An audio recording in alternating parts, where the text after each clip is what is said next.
E.M. Forster's A Passage to India, it's so much more than just a novel. Think of it as a deep dive, a powerful look into the completely fractured world of the British Raj. Today, we're going to put on our post-colonial analysis glasses to really understand the incredibly complex and, well, often impossible relationships between the people who ruled and the people who were ruled.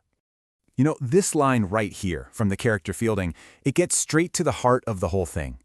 Is India this profound mystery that you can eventually solve if you just try hard enough? Or is it something else entirely? Just a chaotic, unsolvable muddle? Forster throws this question at us right from the get-go, and it challenges everything we think we know about culture and conflict. It's really the central puzzle we're going to try and piece together today.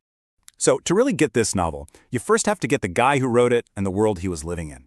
E.M. Forster was a British novelist, and he was writing smack in the middle of the British Raj. That's the period of British rule over India. And you can feel it on every page. The book is just steeped in the tensions of that era, a time of these huge power imbalances and constant cultural clashes.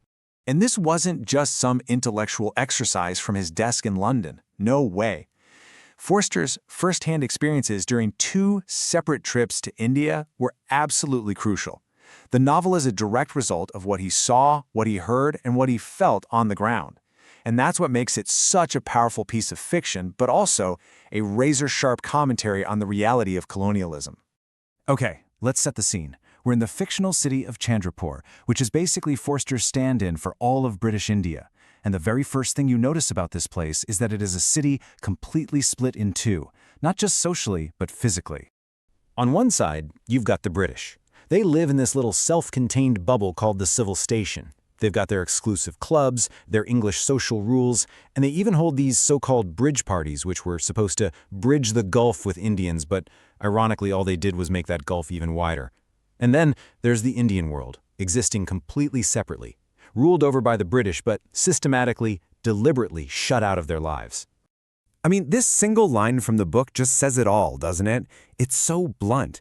This isn't just some misunderstanding. It's policy. It's institutionalized racism, a clear rule, written or unwritten, that keeps the whole hierarchy in place. This is how the colonial project worked. So, how was a division this deep actually enforced? Not just with fences, but inside people's minds. Well, this brings us to a really key concept from post-colonial theory that helps us break down the novel, the idea of othering. Othering is an incredibly powerful idea. It's basically the process a dominant group, in this case the British in India, uses to justify its own power. Some thinkers call this hegemony. See, power isn't just about force. It's about making your worldview seem like simple common sense. So by defining the colonized people as the other, as mysterious or irrational or just fundamentally different, the colonizers cement their own feeling of superiority and their so-called right to rule. This line from Ronnie Heaslop, the city magistrate, is just a perfect example of othering in action. It's so condescending, so dismissive. He's like, oh sure, Indians might have virtues, but they're kept at this permanent, uncrossable distance. They're not real people to him. They're just an abstract idea. Okay, but what happens when someone actually tries to cross that gulf?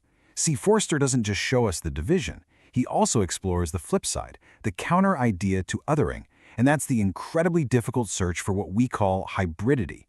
So, hybridity is what happens in that messy space between cultures. It's a concept that really blows up the idea that any culture is pure. The term was made famous by a theorist named Homi K. Bhabha, and he argued that this third space, this hybrid space, is where the colonizer's authority gets challenged the most. It's not some happy melting pot, though. It's a place of tension and mimicry and resistance, and for a rigid system like colonialism, it's deeply, deeply unsettling. The best example of this experiment in hybridity in the whole novel is the friendship between Dr. Aziz and Cyril Fielding. These 2 guys genuinely try to connect as individuals, based on intelligence and respect.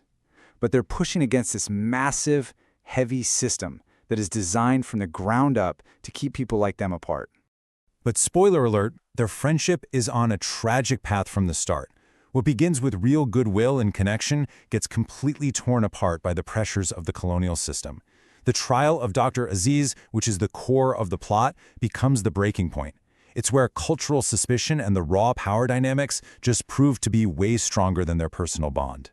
And the event that brings all of these tensions to a roaring boil, where does it happen? It happens in this mysterious, ancient, and frankly terrifying place, the Malabar Caves. Forster describes these caves as being profoundly alien. They're ancient, they're all identical, and they are empty. They totally defy any easy description. They resist any meaning you try to put on them. There's no art, no history, nothing. They just are. And for the Western characters, who are always looking for clear answers, this emptiness is incredibly disturbing. But the most disturbing feature of the caves?